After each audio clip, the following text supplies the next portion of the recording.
Assalamualaikum warahmatullahi wabarakatuh. Perkenalkan, nama saya Elita Ulfiana, dosen Tadris Bahasa Indonesia, Fakultas Adab dan Bahasa IAIN Surakarta.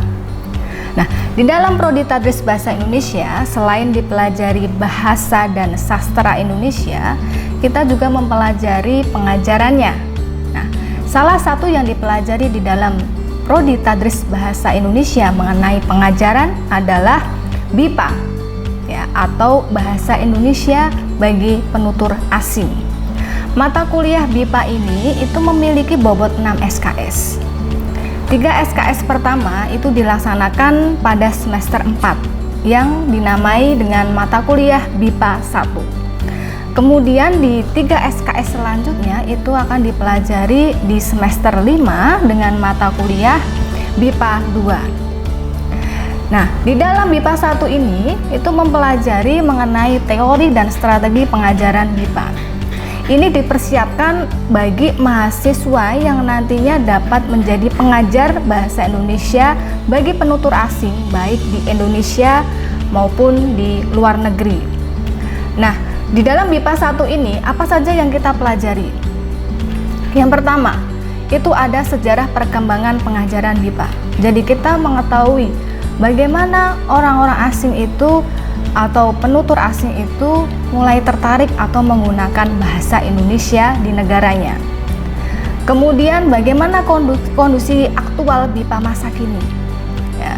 Kemudian yang ketiga mengenai konsep pembelajaran BIPA. Kita harus mengetahui dulu ya bagaimana latar belakang penutur asing itu. Ya. Bagaimana penguasaan bahasa Indonesianya.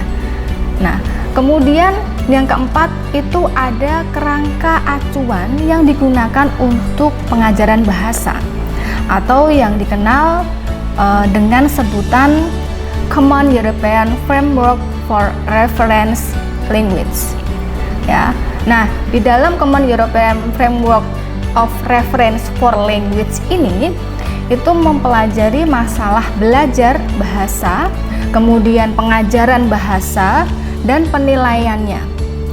Nah, ini menjadi kerangka acuan Eropa yang digunakan oleh Badan Bahasa sebagai kerangka acuan dalam membuat materi ajar bahasa Indonesia bagi penutur asing. Kemudian ada pendekatan pembelajaran. Ya, ini juga akan dipelajari oleh mahasiswa Tadris Bahasa Indonesia ketika mengambil mata kuliah pertama ini. Ya, bagaimana pembelajaran yang efektif dan menarik bagi penutur asing. Kemudian yang keenam itu ada pengembangan model materi ajar. Jadi kita setiap tahunnya atau setiap ada perkembangan ya dalam konteks-konteks latar belakang mahasiswa penutur asing, nah itu juga nanti juga akan mempengaruhi materi ajar yang diberikan. Itu.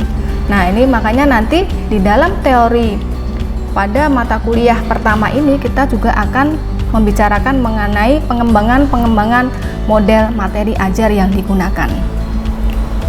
Kemudian setelah selesai mempelajari teori bahasa Indonesia bagi penutur asing pada mata kuliah BIPA 1, mahasiswa pada semester 5 ya akan mengambil kembali. Setelah lulus di BIPA 1 akan mengambil kembali mata kuliah BIPA yaitu BIPA 2. Nah, BIPA 2 ini merupakan mata kuliah penerapan teori yang dipelajari pada BIPA 1. Jadi teori yang sudah dipahami ya itu dipraktikkan atau diterapkan di pengajaran BIPA 2 ini. Nah, mahasiswa itu praktik secara langsung mengajar bahasa Indonesia bagi penutur asing oleh mahasiswa Tadris Bahasa Indonesia kepada mahasiswa asing yang kuliah di IAIN Surakarta khususnya. Ya, kebanyakan yang kuliah di IAIN Surakarta ini adalah mahasiswa asing Thailand dan saat ini yang baru masuk ada Filipina.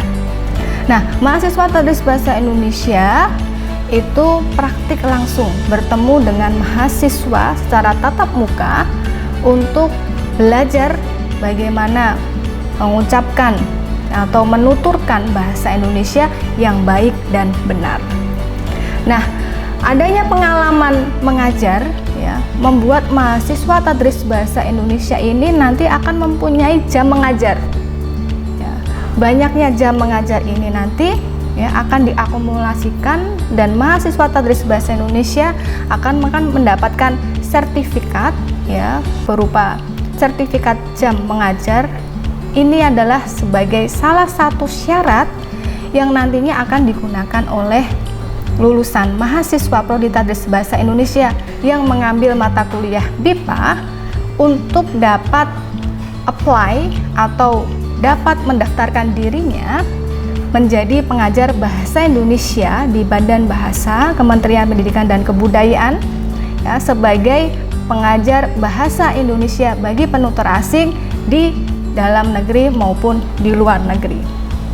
Nah, untuk itu saya mengharapkan sekali ya, semua mahasiswa tadris bahasa Indonesia ya, itu berkontribusi dalam menginternasionalisasikan bahasa Indonesia. Ya, mudah-mudahan dengan adanya kalian kontribusi di dalam pengembangan bahasa Indonesia menjadi bahasa internasionalisasi ini menjadikan Indonesia menjadi semakin berkembang dan pastinya semakin maju. Terima kasih, itu saja dari saya. Salam semangat untuk kalian semua. Wassalamualaikum warahmatullahi wabarakatuh.